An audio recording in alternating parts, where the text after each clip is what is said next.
Y bueno, para terminar con nuestra emisión de hoy, tenemos a una invitada, una persona pues que sé que va a enriquecer mucho este primer programa que estamos teniendo. Es una excelente persona, gran amiga, indignada, María Fernanda Carrascal, no confundirla con Cabal. Por favor. Ahorita hablaremos de eso. María Fernanda, buenas noches, bienvenida a este programa, a tu programa. Y qué bueno que estés acá con nosotros. Gracias, Nadim, qué bueno estar abriendo este programa con ustedes y pues empecemos. Bueno, listo, de una. Esta más que una entrevista va a ser como una conversación, va a ser como una charla en el que ustedes van a poder conocer más de María Fernanda, de ciertos aspectos de pronto de su vida y sobre todo, más que nada, su opinión, su posición con respecto a ciertos temas como los que hemos venido tocando durante este programa que tienen que ver pues con la actualidad y todo este tema de la opinión y todo esto. Bueno, yo conozco a María Fernanda desde cuando ella formaba parte de una fundación muy chévere que se llama Manos Limpias, pero sí quiero preguntarte, Mafe, ¿cómo arranca todo este rollo de la María Fernanda Carrascal indignada, bueno, la que participaba en marchas, todo este tipo de cosas? ¿Cómo empezó esto ahí? Bueno, pues eso empieza en Twitter en el 2011, era 20 de julio y estábamos pues toda esta indignación en las redes sociales, la de siempre, una mezcla entre la alegría de la independencia y la indignación también pues porque tenemos una independencia que es básicamente es un sofisma. Entonces empecé a criticarlo y demás y llega Gustavo Bolívar, le gustan mis críticas, le gustan mis tweets, los empieza a retuitear y nos empezamos a seguir.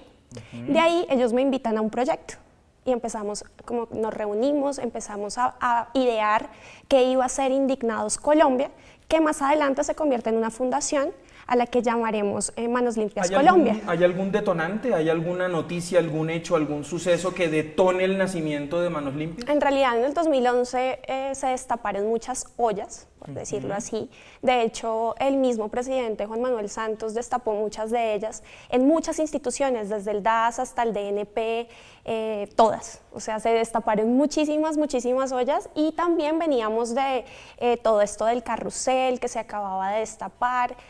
Bueno, lo que había era motivos para estar indignados y para salir y motivar a la gente a que saliera también a las calles. Ok, y bueno, ¿y cómo empieza entonces Manos Limpias como fundación a formarse, a trabajar en esto de la indignación y a denunciar tantos casos? Bueno, nosotros estuvimos inspirados en los movimientos en España, en Estados Unidos, de los indignados, que fueron también por esa época, y empezamos las reuniones, se llamó Indignados Colombia primero, después pasamos a hacer Manos Limpias Colombia y conformamos oficialmente una fundación, éramos 5 los fundadores, pero la red era muy grande, la red estaba en prácticamente todos los departamentos del país. Y lo primero que nosotros hicimos, grande, fue una salida a las calles. Sí. Se llamaba la Marcha de los Antifaces, en la que estuviste tú también con nosotros. Y me acuerdo que... ¿Por qué? Expliquémosle eso a las personas que nos están viendo. Sí. ¿Por qué los antifaces? Bueno, eran los antifaces porque nosotros básicamente estábamos criticando a los ladrones, a los corruptos, y para nosotros esa era una forma de simbolizarlos, pues muy importante, ¿no? Sí. Y nosotros salimos por las principales calles de las principales ciudades y también hubo muchos municipios que se unieron. En total me acuerdo que eran 22 ciudades de todo el país unidas marchando un domingo y en Bogotá salieron 10.000 personas, que para nosotros eso era increíble porque era un domingo y ustedes saben que despertar la indignación es una cosa muy complicada y más salir de las redes sociales a las calles es lo más complicado. Por ahí vi que los estuvo acompañando Mocus, claro. Los estuvo acompañando Oblado, los estuvo Gustavo Petro cuando Gustavo Petro. Nos estuvo acompañando, en ese momento nos estuvieron acompañando los candidatos a la alcaldía de Bogotá. Los invitamos a todos, pero fueron Mocus, David Luna y Gustavo Petro. Mafe, yo te quería preguntar, y qué pena, yo le digo Mafe, no Fernanda, sino Mafe. Como todos los Mafe, amigos. ¿cómo ustedes hicieron para manejar esa presencia de políticos en una marcha que precisamente tiene que ver con la política? Claro. ¿Cómo hicieron para manejar esa parte? Pues sinceramente lo que nosotros queremos y queríamos en ese entonces era comprometer a los candidatos a la alcaldía de Bogotá a que iban a hacer un pacto, se iban a comprometer con la ciudadanía, a que cualquiera de los que llegara en ese momento a la alcaldía iba a luchar contra la corrupción. Sí. ¿Sí? Ya sabíamos, ya se había destapado toda esta problemática con Samuel Moreno, todas las redes del carrusel de la contratación se estaban empezando, digamos, porque si todavía no hemos conocido todo lo que es el carrusel, mucho menos en ese entonces. Y qué gobierno largo el de Samuel Moreno. Claro, larguísimo. Eso en lo que tiene que ver con Manos Limpias. Sí. ¿Cuándo nace, cuándo se despierta esta María Fernanda Carrascal tuitera que está en tan contacto permanente con la gente y que se dedica a exponer y a mostrar casos y a hablar y a denunciar y a retuitear también tanto lo bueno como lo no tan bueno? ¿Cómo es esa relación que hay con entre María Fernanda Carrascal y las redes sociales? Bueno, pues ser crítica y analítica de muchos aspectos nace desde mi casa, primordialmente. Sí. Mi papá, en el colegio también me incentivaron mucho eso, pero en las redes sociales como tal, como te contaba hace un momento, digamos, Manos Limpias empieza a hacer una cantidad de activismo y empieza a generar movimiento social a partir de las redes sociales. Para nosotros fue un reto y también fue algo increíble, yo creo que fue un aprendizaje muy importante de cómo sacar a las personas de la comodidad de sus casas, de la comodidad de sus colegios, de sus universidades, a las calles a exigir cosas. Sí. ¿Sí? Porque no solo hicimos la marcha de los antifaces, sino también la Corsotón, que fue pues muy, muy chévere. Muchas cosas como decirle a la gente, despertarla y exija porque usted tiene derecho. Entonces, creo que ese fue un primer momento en las redes sociales importante. Luego yo me voy para Buenos Aires en el 2012 un tiempo. Sí. Y allá me ofrecieron desde el diario El Tiempo, me ofrecieron un blog.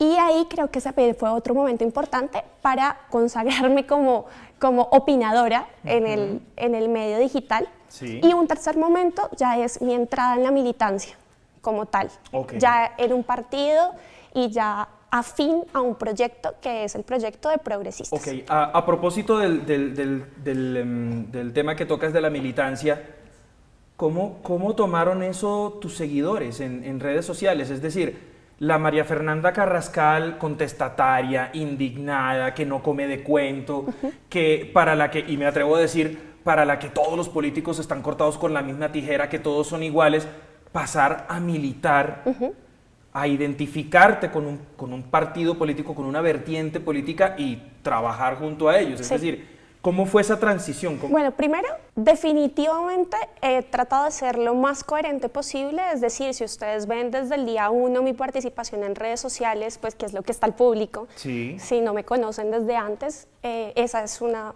alternativa.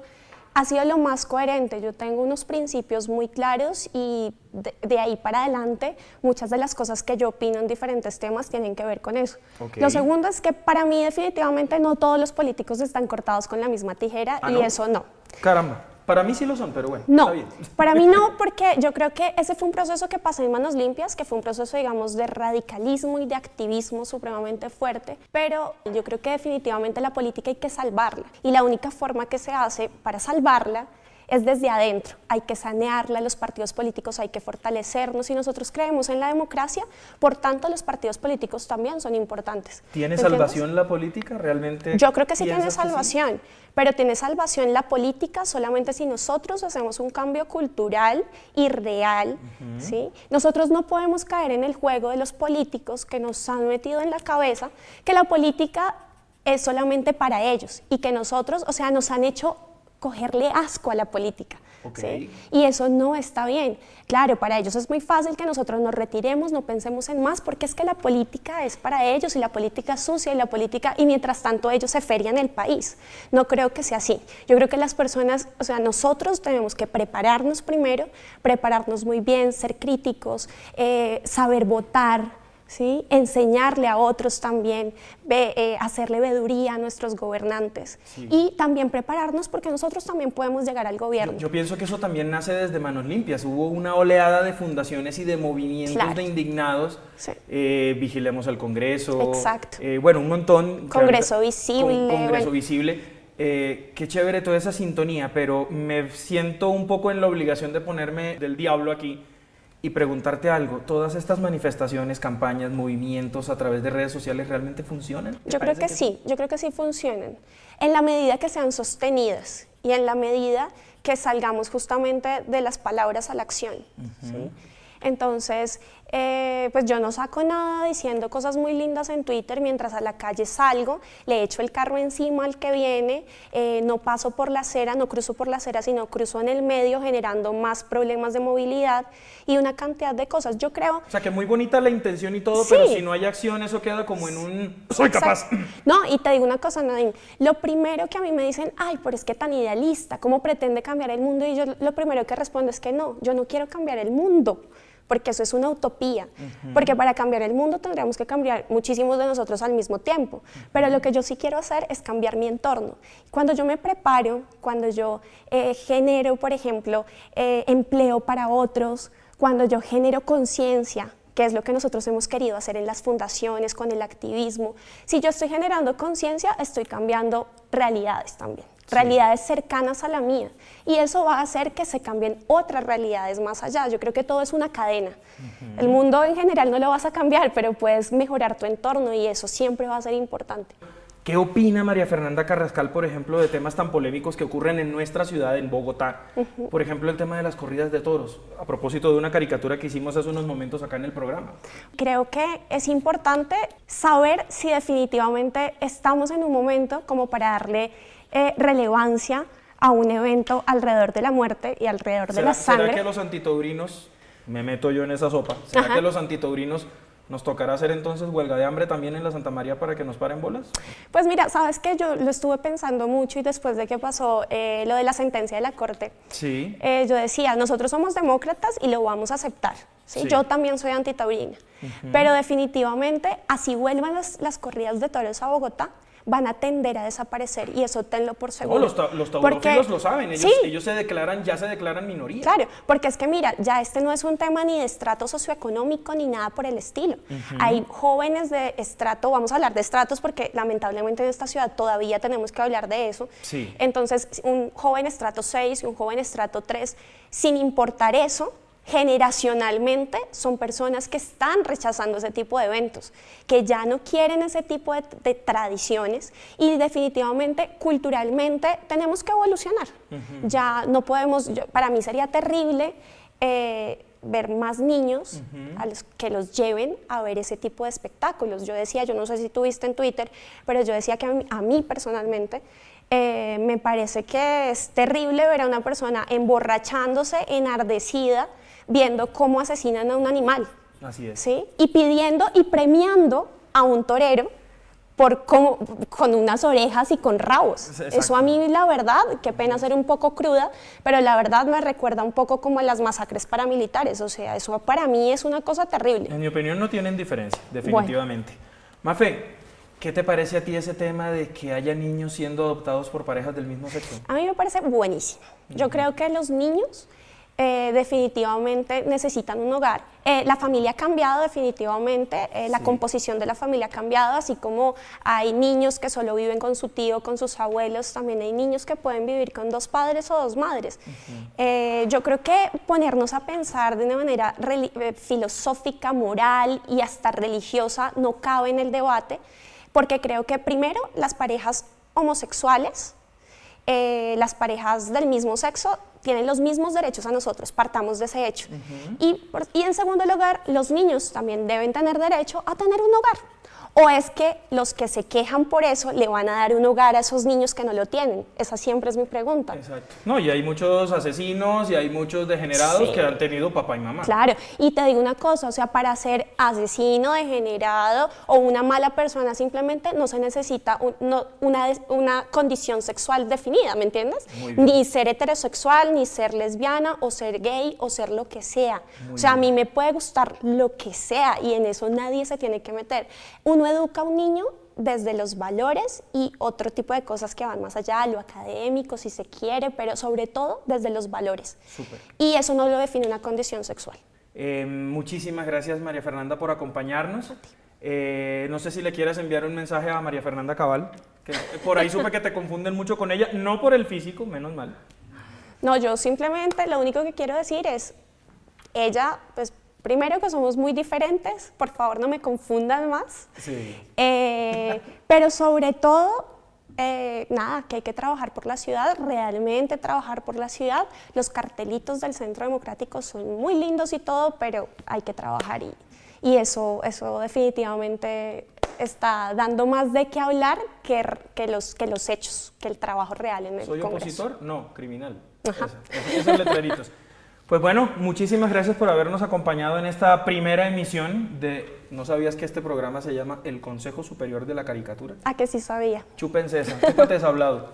Entonces, despedirlos muy afectuosamente, gracias por habernos acompañado, gracias a Mafe por Muchas habernos gracias. acompañado en este primer programa. Y bueno, como en este programa no queda títere con cabeza, a nuestra querida invitada, a María Fernanda Carrascal, le hemos hecho una caricatura agradeciéndote de verdad el haber venido a acompañarnos. Y bueno, nos estamos viendo entonces en 8 días, si el director está de acuerdo, o si nos vemos antecitos, un poquito después, ustedes estén pendientes, con más caricaturas, más caricaturistas, más invitados, más entrevistas, más actualidad y más dibujos. Así que, María Fernanda, te puedes llevar esto. Para mi colección, ya tengo una tuya. Para que armes tu vanidoteca. Sí, Entonces total. ahí está la caricatura de María Fernanda. Y a todos ustedes, muchas gracias por acompañarnos y nos vemos muy pronto.